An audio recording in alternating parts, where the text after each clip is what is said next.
कोई राशि principal amount कितनी है, कोई आ जाए तो 1 रुपए मान लो उसको, वो 3 हो गई। 3 कैसे हो गई, प्रिंसिपल में इंटरेस्ट जोड़कर, सिंपल इंटरेस्ट। टाइम कितना लिया उसने, 25 साल, रेट ऑफ इंटरेस्ट पूछ लिया। यही तो होता है, प्रिंसिपल है, टाइम है, रेट ऑफ इंटरेस्ट है और मिसरदन है। जैसे ही आप मिसरदन में से 1 घटाओगे तो ब्याज कितना आ गया, 2 रुपए नहीं आ गया, तो रेट ऑफ 2 है आपके पास ब्याज। किस पे मिला ये, 1 रुपए पे। कितने साल में मिला है, 25 साल में। रेट ऑफ इंटरेस्ट पूछ लिया, आर बटे में कितना हो गया, 100। तो 25 चौका कितना हो गया, 100। तो रेट ऑफ इंटरेस्ट कितना आ गया, 8%। क्लियर हो गया, करो।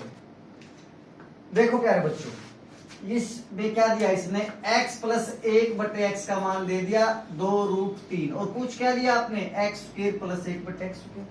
तो वही a जमा b का स्क्वायर ही तो फार्मूला हो गया। x जमा 1 बटे एक्स का स्क्वायर क्या होता है, एक्स स्क्वायर प्लस 1 बटे एक्स स्क्वायर, प्लस में 2। यहाँ पे जो एक्स स्क्वायर है वो क्या है, 2x, सॉरी x, और ये क्या है, x गुणा 1 बटे एक्स। क्लियर हो गया, ये कट गया, कट गया। 2a कितना है, a कितना है x, b कितना है 1 बटे एक्स। तो ये दोनों क्या हो गए, खत्म हो गए। क्लियर हो गया। तो 2√3, x का मान कितना है, 2√3। 2√3 का स्क्वायर कितना हो गया, 2 दूनी 4, 4 3 12। तो ये कितना हो जाएगा, 12। और ये क्या हो गया, x के लिए आपने निकालना है, तो ये क्या बच गया, +2। तो ये माइनस इधर आके क्या हो जाएगा, माइनस। तो x स्क्वायर प्लस 1 बटे एक्स स्क्वायर क्या हो जाएगा, 10 हो जाएगा।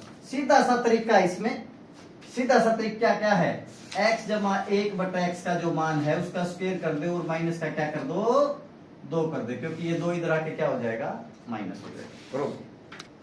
देखो भाई, अगर x प्लस 1 बटे एक्स बराबर √5 दिया है तो x स्क्वायर प्लस 1 बटे एक्स स्क्वायर क्या हो जाएगा, सिंपल तरीका, √5 का स्क्वायर माइनस का 2।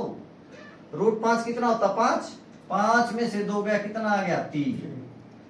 x की 4 प्लस में 1 बटे एक्स की 4, तो x स्क्वायर ये कितना दिया, 3, 3 का स्क्वायर करो, माइनस का 2 कर दो, 9 में से 2 गया 7। x की 8 प्लस, तो 7 का स्क्वायर करो और माइनस 7, 7 49, कितना होगा, 47। अगर x की 16 प्लस में 1 बटे एक्स की 16, 47 का स्क्वायर कितना होता है, बताओ, 22 0 9 और माइनस का 2, 22 0 7। अगर x की 32 तो इसका स्क्वायर करके माइनस का 2। आगे समझ में। अब यहाँ पे ये फ्रैक्शन है, x बटे y है।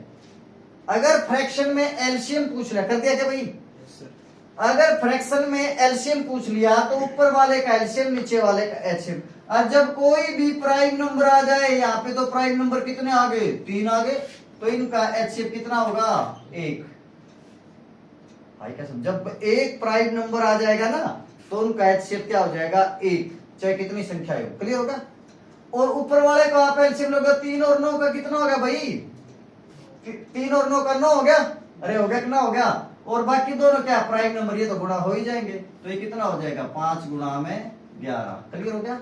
तो ये कितना हो जाएगा, 9 पंजे 45 और गुणा में 11 कितना हो गया, 11 पंजे 55, 11 चौक 44 और 5 49, 495 इसका आंसर। क्लियर हो गया।